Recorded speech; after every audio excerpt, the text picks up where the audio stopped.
Art began for me as early as I can remember, coloring in coloring books. My babysitter when I was younger, she was like this little old lady, and she would give me coloring books, and she taught me how to color in the lines. And ever since then, it took off. Like, I was apparently really good at that at a very young age, and so people were like, "You're an artist, and you're gonna be an artist," and yeah, so. I went to UNO, and when I first went to UNO, I was going for a degree in architectural engineering, and I ended up flunking out, ironically, because now I'm back in the construction industry.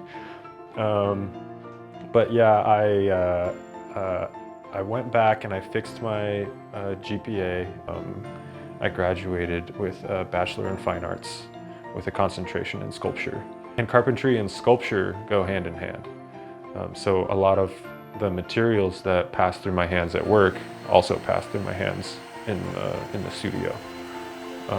And there are sometimes times when like things are being thrown away at work, and I'll like no, I want to use that. Things like the guys who do all of the vinyl baseboard in the buildings that we're building. There's like these big cardboard rings that keep the baseboard from getting all floppy inside of the box. And I asked one flooring guy to start saving those for me at a certain job. Now they're all hanging up on my wall down in my garage. I'm getting ready to do something with those.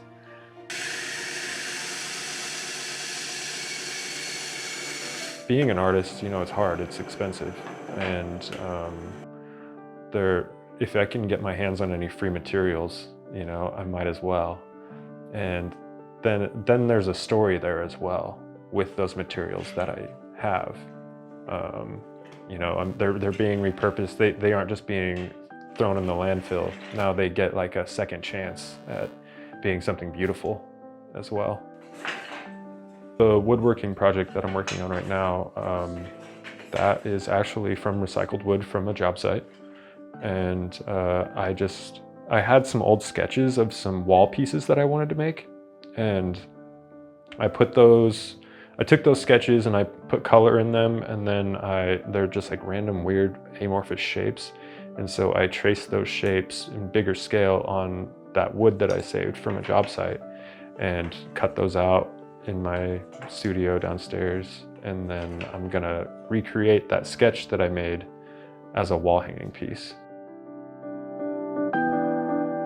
The finished product of the work that I do is what makes me most proud. Like, just the satisfaction of getting something done that I chose to do myself. Like, no one was telling me to do it. No one, you know, like, it's not a school assignment. It's not a work assignment. It's something that I chose to do on my own time. And then whenever I like step back from a piece and I'm like, that's done. Yeah, you know? I've got like, maybe like 5 projects going at once right now. Sometimes I think that maybe I do like overload myself with a little bit too much work, but I love it though.